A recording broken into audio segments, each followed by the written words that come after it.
dalam berdakwah. Macam saya sebut tadi, Imam Nawawi, kerana dia And now, ladies and gentlemen, from Louisville, Kentucky, wearing black tie, Mr. Cassius sentiasa meniatkan, memasang niat di dalam hati kita untuk berbuat sesuatu itu kerana Allah. If you're going to change an area, you do three things. Number one, you focus on it, and you get clear and compelling vision for what you want. Orang, redhakanlah aku, kurniakanlah aku pahala ya Allah. It is like a finger pointing away to the moon. Don't concentrate on the finger or you will miss all that heavenly glory. Kan, mak tu suruh beli 5 barang, 10 barang kita buat balik.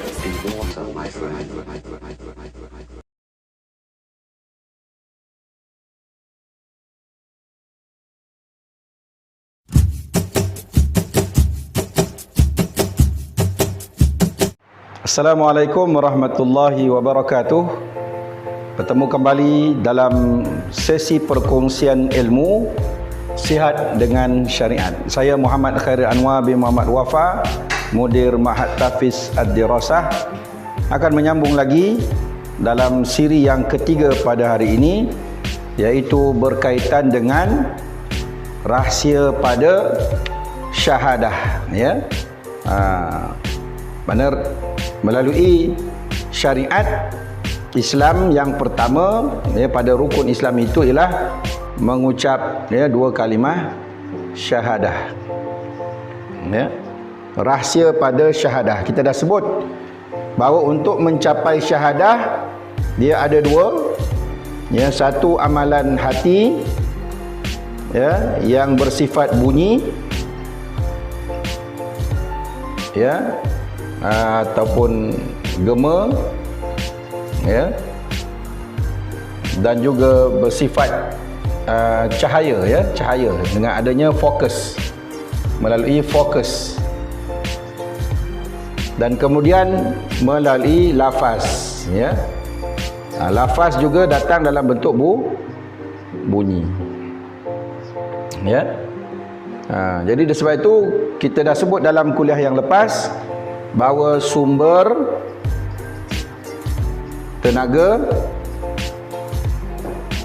ya, sumber tenaga utama adalah melalui cahaya dan bunyi, ya, berdasarkan ciptaan Allah, ya. Sumber tenaga yang paling besar Allah lah, ya. Allah ini Al-Qawi Al-Aziz, ya, yang maha kuat, maha perkasa, Allah. Tetapi Allah Ta'ala menciptakan di atas muka bumi ini dari segi asbab, dari segi jalan untuk mencari tenaga itu datangnya daripada cahaya dan bunyi, ya, sebagaimana telah saya sebutkan dalam kuliah yang lepas, ya, berdasarkan frekuensi cahaya yang rapat, dia punya amplitude dia, kemudian pada bunyi yang lebih jarak, ya. Jadi di sini menunjukkan frekuensi cahaya, ya, dan di sini menunjukkan frekuensi bunyi, ya. Sebab itu di dalam kehidupan kita ini 2 benda ni, cahaya dan bunyi, mendatangkan efek kepada tubuh kita, ya. Seperti contohnya kita mendengar radio ataupun mendengar lagu-lagu yang kita sukai, maka efeknya menjadikan kita tenang, ya. Dalam keadaan biasa itu ataupun dalam keadaan serabut itu, bila mendengar lagu yang kita sukai, maka tiba-tiba menjadi tenang. Ataupun berubah tiun lagu itu kepada lagu yang sedih, tiba-tiba kita boleh menangis. Nampak tak? Efek bunyi kepada tubuh kita. Dan efek cahaya pun sama juga, ya. Contoh macam kita sekarang, televisyen itu, ya, sebenarnya 2 lah, cahaya dan bunyi. Tetapi efek TV dengan paparan gambaran yang pelbagai, ya, boleh memberi kesan kepada kita. Ya. Contohnya kita di dalam menonton iklan, ya, syarikat makanan burger, ya, contohnya. Bila keluar gambar burger tu, langsung meleleh air liur kita. Sedangkan makanan tu tak ada pun depan mata kita. Dia hanya paparan cahaya yang kita saksikan melalui kaca televisyen, tiba-tiba sudah memberi kesan rasa lapar, memberi kesan rasa nak makan, ya. Nak ceritanya bahawa begitulah, ya, bagaimana cahaya dan bunyi sangat memberi pengaruh kepada kehidupan kita. Maka kerana itu syariat, ya, menetapkan beberapa kaedah-kaedah amalan, ya, yang apabila kita lakukan maka akan meningkatkan nilai bunyi dan nilai cahaya ke dalam tubuh kita. Ibarat kata kita ni seperti sebuah transformer, kan? Kita tahu transformer, kan? Bukan cerita transformer robot tu, ya, tetapi transformer yang ada gelung-gelung elektrik tu, kan, ya, yang mana apabila masuk input yang kecil, ya, input masuk kecil, bila melalui transformer ni dia akan keluar output, ya, tenaga yang tinggi, kan, volt yang tinggi. Ni volt yang kecil, bila melalui transformer dia menghasilkan volt yang tinggi. Dan bila kita dengar dalam transformer tu, kita dengar apa? Bunyi, kan? Ni. Jadi mana yang masuk tu elektrik ni, elektron,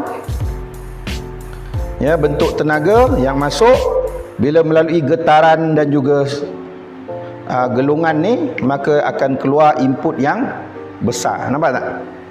Ya. Kalau kita dengar transformer mesti ada vibration, kan, ya, dengan sebab berlakunya pergerakan elektron, dia amplitude lah, dia makin tinggi tenaganya, maka keluar output dengan volt yang lebih kuat, ya. Jadi seolah begitulah tubuh kita.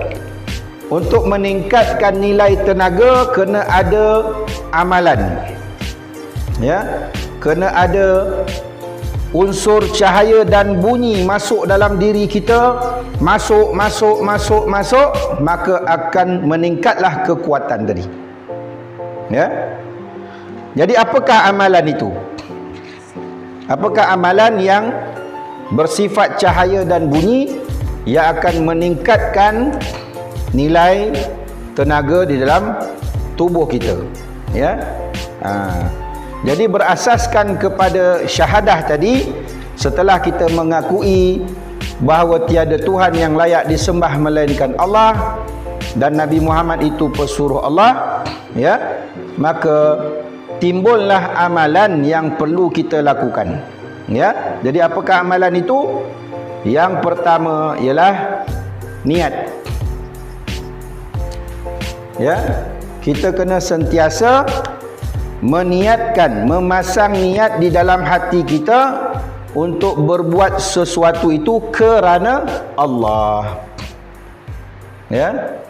Ingat tadi cerita yang awal tadi, niat itu ada apa? Adalah gema, ya, gema. Gema so apa? Dia lah bunyi, kan? Betul tak? Pada niat. Niat itu ialah lafaz di hati. Bila lafaz tu ada, tak bunyi, secara soundnya tak keluarlah, secara telinganya. Bunyi pada sudut capaian pada telinga mungkin tak ada, tetapi bunyi pada frekuensi yang rendah ataupun pada pada vibration yang rendah, maka niat itu adalah suatu lafaz. Faham tak? Kita pun tahu, kan, bunyi ada bunyi yang berbentuk subsonik yang kita tak dengar, tetapi contohnya anjing boleh dengar, ya. Itu bunyi subsonik. Kemudian bunyi yang biasalah, ya, bunyi yang normal yang telinga kita boleh dengar, lebih kurang dia punya hertz dia daripada berapa? Saya pun lupa lah, 14 hertz ke sampai kepada 100, nanti saya betulkan balik lah, 110 Hz ke, betul ini range yang kita boleh dengar. Rendah daripada tu kita tak boleh dengar, ya. Ibarat kata kalau sound tu, ya, speaker tu, kita tak boleh dengar. Rendah daripada tu. Kalau atas daripada tu pun sama juga, ya. Kalau speaker tu kita tak boleh dengar, ya. Jadi ada yang bersifat subsonic, normal dan hypersonic, ya. Hypersonic mana yang tinggi. So bila hypersonic pun tak boleh dengar, subsonic pun tak dengar. Yang kita boleh dengar pada range yang normal aja, telinga kita ni, ya. Sebab tu kucing mungkin dia boleh dengar subsonic, ayam telinga dia Allah jadikan boleh subsonic. Sebab itu Allah takdirkan binatang boleh dengar suara orang yang terseksa dalam kubur, kan. Tapi kita orang normal ni, kita manusia dengan jin tak boleh dengar, ya. Nak menunjukkan bahawa ada ruang bunyi yang makhluk lain boleh dengar, kita tak boleh dengar, ya. Sama ada bersifat subsonic, dengar di bawah, rendah dia punya hertznya, kita tak boleh dengar. Dan bila terlalu tinggi sampai hypersonic, ya, hypersonic, jadi kita tak boleh dengar, ya. Begitu, nampak tak? Jadi sebab tu niat ini dikira kalau boleh kita gambarkan sebagai bentuk-bentuk bunyi apa? Subsonic. Sebab dia tak dengar dari segi telinga, tetapi dia ada, ya. Sebab tu bila kita berniat untuk berbuat sesuatu, hati kita dengar tak apa yang kita nak buat, kan? Kita dengar, kan? Contohnya dalam hati tu berkata, hari ni aku nak pergi Seremban lah, kan? Kita dengar tak bunyi suara hati, bahasa kita panggil suara hati tu. Maka suara hati itulah niat. Dia ada keluar bunyi suara, tetapi tidak didengari pada telinga kerana sifatnya subsonic, ya. Jadi sebab itu niat tu penting. Niat itu untuk datangkan kekuatan mesti disebutkan kerana Allah, ya. Aku nak bekerja ini kerana Allah. Bila apa-apa yang terikat dengan Allah saja, dia akan jadi kuat, ya. Dia akan jadi kuat. Contohlah, bila kita menolong orang kerana Allah, ya. Nampak sebuah kereta, seorang pakcik tua yang memandu kereta, tayarnya pancit. Maka terhasil suatu gema di dalam hati kita yang dipanggil niat tadi. Aku ingin menolong orang tua ini kerana Allah, ya. Maka kita pun parking kereta di tepi jalan. Kita pun tanya pakcik tu, apa masalah, ada tak tayar spare? Kita buka bonet dia, angkat tayar, kita pusing jack, kita buka nut tayar, pasang balik tayar spare, masuk simpan balik tayar yang pancit tadi. Dan kita ucapkan, pakcik baik-baik jalan cik, ya, agar semua selamat sampai. Pakcik tu tak ada bagi duit 1 sen pun, ya. Mungkin dia hanya mampu mengucapkan terima kasih lah nak tolong pakcik, ya. Sedangkan kita dah spend masa dekat setengah jam. Kalau ikutkan nilai pada sudut ekonominya, mungkin setengah jam tu kalau sebagai seorang konsultan mungkin dah dapat RM500, ya. Kalau panggil mekanik datang pun mungkin nilai dia tukar tayar tu mungkin RM30-40, ya. Tetapi kerana kita mengharapkan Allah tadi, kita tolong dengan seikhlas hati. Tenaga yang Allah beri kita boleh baiki, bahkan rasa begitu seronok dan gembira kerana kita telah menolongnya kerana Allah. Nampak tak? Tapi cuba kita bayangkan, kalau kita niat tolong itu kerana duit, kita pun berhenti dalam hati kita, ada kereta pancit ni, pakcik ni confirm aku boleh, bahasa kita bagi, aku boleh sembelih lah, ya. Bukan sembelih bunuh ni, maknanya nak ambil duit dia lah. Ya, kita pun tanya, apa masalah ni pakcik? Kereta saya pancit lah. Pakcik ada saya spare? Ada. Maka kita pun kata, kalau saya tolong pakcik, pakcik bayar saya RM50 boleh tak? Pakcik mana ada duit? Tak apalah pakcik, terima kasih lah, Assalamualaikum. Langsung balik kan. Mana daya untuk kita menolong pakcik tu hilang. Ya, pasal yang kita harapkan tadi duit RM50. Mana RM50 tu tak ada, pakcik tu tak bagi. So asalnya tenaga tadi datang niat, aku nak tolong pasal nak dapat RM50 daripada pakcik ni. Tiba-tiba RM50 tu tidak ada. Maka daripada niat kita tenaga yang mencanak tadi, dah tenaga datang nak tolong, tiba-tiba pakcik tu kata duit tak ada, langsung jatuh tenaga tu. Maksud timbul rasa malas. Malas lah. Kita pun masuk kereta jalan. Nampak tak? Niat itu sangat memberi kesan. Ya. Sebab tu bila kita buat itu kerana benda, kerana makhluk, bila tak dapat, tenaga akan merosot. Ya. Atau mungkin dalam situasi yang lain kita tolong juga pakcik tu, lepas tu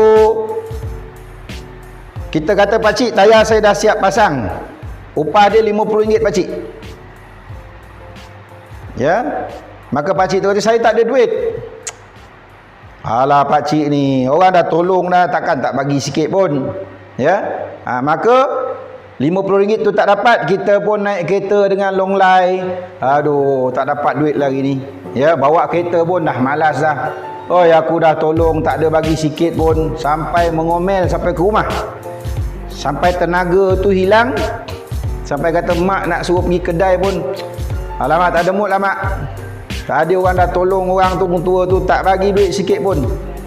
Kan, nampak tak? Dia punya kecewa tu, lemah tenaganya, mungkin bawa daripada pagi sampai ke tengah hari, sampai ke petang. Nampak tak? Kerana apa? Niat kerana benda. Ya, gema dalam hatinya, sebutan dalam hatinya, aku nak dapat benda. Maka benda tak dapat, tenaga pun hilang. Nampak tak? Jadi sebab itu, bila kita niat kerana Allah, tak ada duit walaupun 1 sen pun tak dapat, tetapi kita berpuas hati kerana Allah beri kita yang dinamakan pahala. Confirm dapat, dah simpan dalam akaun akhirat kita. Nampak tak? Jadi kita akan rasa gembira walaupun duit fizikal tak dapat, tetapi sebenarnya duit dalam bentuk pahala yang Allah beri sudah masuk dalam akaun akhirat kita. Seronok tak? Seronok. Kita akan tersenyum, puas hati. Ya Allah, hari ini aku dapat tolong orang, redhakanlah aku, kurniakanlah aku pahala ya Allah, selamatkanlah pakcik tadi balik rumah dia. Kan? Seronok, seronok. Sampai rumah mak kata, tolong pergi kedai kejap, pasal seronok tu. Boleh mak, tak ada masalah. Nak beli apa? Kan? Mak tu suruh beli 5 barang, 10 barang kita bawa balik. Pasal seronoknya. Ya, cerianya kita. Hasil kerana berbuat sesuatu kerana Allah. Nampak tak? Tu sebab tu penting. Niat itu adalah gema, iaitu bunyi, dan dia juga adalah cahaya. Ingat tak itu? Pasal dia berfokus. Ya, fokus tu kan cahaya kan? Ya, fokus. Mana dalam kepala kita ditumpukan itu, ya, pada Allah. Nampak tak? Pun sama juga, fokus dalam bentuk cahaya yang bersifat subsonik juga. Bukan cahaya yang nampak, ya. Cahaya yang tak nampak. Mungkin sub apa ni? Kalau cahaya tu bunyi, mungkin bunyi sonik lah, sonic sound kan. Cahaya apa? Saya pun lupa lah, ya. Dia ada cahaya di bawah, frekuensi bawah, cahaya di peringkat atas, ya. Semua sub ni bawah, hyper ni tinggi, ya. Kalau boleh kita katakan cahaya tu apa? Dalam bahasa dia banyak pakai Latin lah kan. Contohnya ni contohlah ya. Kalau betulkan nanti tolong betulkan, beli komen dan betulkan lah. Katalah cahaya ni kita panggil vision lah ya. Vision. Ya, subvision contohlah ya. Lepas tu ni cahaya nampak dia panggil cahaya normal. Ya, dan kemudian ada hypervision. Ya, hypervision. Contohlah ni contoh. Kalau apa yang boleh komen bagi tahulah ya. Jadi sama juga, kalau fokus ni dah kira subvision, tak ada nampak. Cahayanya tak nampak, tapi dalam minda kita nampak fokus kita. Tu yang dipanggil ikhlas tu. Ikhlas ni fokus kita berbuat kerana Allah. Ya. Pandangannya pada sudut cahaya tak nampak, tetapi pada sudut mindanya terfokus amalan itu kerana Allah, maka dikira sebagai subvision contohnya. Nanti kalau saya jumpa dia punya istilah ni, saya betulkan baliklah ya. Ya. Mana terlalu gelap pun kita tak nampak, terlalu terang pun kita tak nampak kan. Jadi mana niat dalam hati itu serta fokus kita kerana Allah dalam hati itu dah kira subvision lah. Tak nampak pada sudut cahaya, tapi nampak pada sudut fokusnya. Ya. Jadi sebab itu niat itu ada unsur gema dan unsur cahaya. Terbalik cahaya. Dah terbalik dah. Ya, jadi itu amalan pertama. Sebab itu niat ni penting. Niat ni sumber kekuatan. Sebab tu Nabi sebut dalam hadis, innamal a'malu bin niat. Bermulanya segala amal adalah melalui niat. Sebab tu niat tu penting. Ya. Contoh mudah. Kita dalam PKP ni kan, contohnya nak rintas sempadan pun tak boleh. Sempadan daerah, sempadan negeri apatah lagi. Betul tak? Ya. Tetapi andaikanlah kita ni bertunang contohnya. Tunang kita ada di Perlis. Pun jauh kan? Ya. Dia pun call kita ke, WhatsApp kita ke. Ya. Mana rumah dia dengan rumah ayah dia semua di Perlis lah. Dia cakap, "Bang, ujung minggu ni datanglah. Mak punya birthday, nak celebrate. Kalau abang boleh datang sekali, rasanya meriahlah sikit. Kita buat makan tengah hari." Okey. Jadi dengan panggilan itu, ada tak detik nak pergi? Kan? Terdetik hati nak pergi kan? Yalah, kita punya tunang panggil, ya. Maka terdetik hati nak pergi. Sedangkan banyak halangan kan? Halangan kita nak merentas itu, rentas daerah, rentas negeri, nak kena pergi balai polis, isi borang, lepas tu nak siapkan duit, bayar tol, minyak. Nampak tak? Susah kan? Ya, hal ni memang susah, rumit kita nak sediakan. Tetapi bila dah ada niat itu, sanggup aja kita pergi ke balai polis, isikan borang. Dah sampai isi borang, polis kata nak 2 salinan, awak kena pergi photostat, keluar photostat, hantar balik. Ya. Lepas tu dah dapat surat kereta pula tak ada, cari kereta, sewa kereta, bayar 150 untuk 2 hari. Lepas tu cari pula duit minyak, duit tol, pergi. Nampak tak? Dengan adanya niat, benda yang hampir mustahil pun boleh berlaku. Betul? Kita sebab ada kekuatan niat tu, tenaga tu datang untuk merempuhi segala halangan. Betul tak? Tapi cuba tak ada niat. Niat tak ada dalam hati kita. Tak ada siapa-siapa panggil nak pergi Perlis tu. Ya. Tiba-tiba ada kawan kita datang, aku rasa nak pergi Perlis lah, nak beli mangga harum manis contohnya. Pasal dalam hati kita tak ada niat nak pergi. Kawan tu kata, duit minyak aku akan sponsor. Engkau naik kereta aku, kau teman aku aja. Surat semua aku buat. Makan minum hotel aku tanggung. Kita ni yang kawan tu nak ajak, rasa nak pergi tak? Bila tak ada niat, kita takkan nak pergi. Kata tak boleh lah, bahayalah, leceh nanti surat tu. Kita nak pergi nanti kena banyaklah hal dia, minyak lagi, tol lagi. Aku kesian nak kau nak beli harum manis, mangga lain banyak lagi kat sini. Nampak? Kita memberikan alasan untuk tidak pergi. Betul? Pasal kemalasan tu datang, tenaga tak ada nak pergi, pasal kita tak ada niat nak pergi.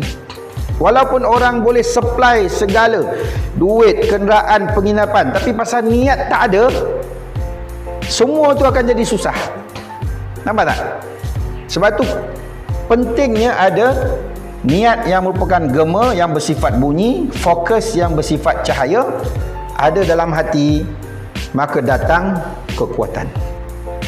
Ya, jadi itulah amalan pertama yang perlu kita lakukan untuk mendapatkan tenaga yang boleh memberikan kesihatan melalui rahsia syahadah la ilaha illallah Muhammadur Rasulullah.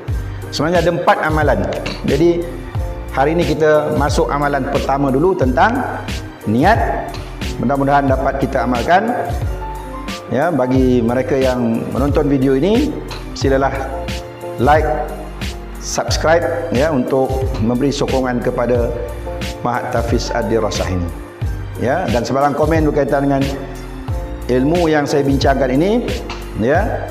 Inilah merupakan ilmu yang bersifat teorikal yang dikaitkan juga dengan hadis dan juga Quran. Tidak mestinya 100% benar. Sekiranya ada sebarang komentar memperbaiki, dialu-alukan dalam ruang komen di bawah. Ya, terima kasih. Kita akan sambung dalam siri yang keempat nanti untuk membincangkan tentang amalan yang kedua, ketiga dan keempat dalam memenuhi rahsia syahadah yang merupakan rahsia sihat dengan syariat. Sekian, wabillahi taufiq wal hidayah. Wassalamualaikum warahmatullahi wabarakatuh.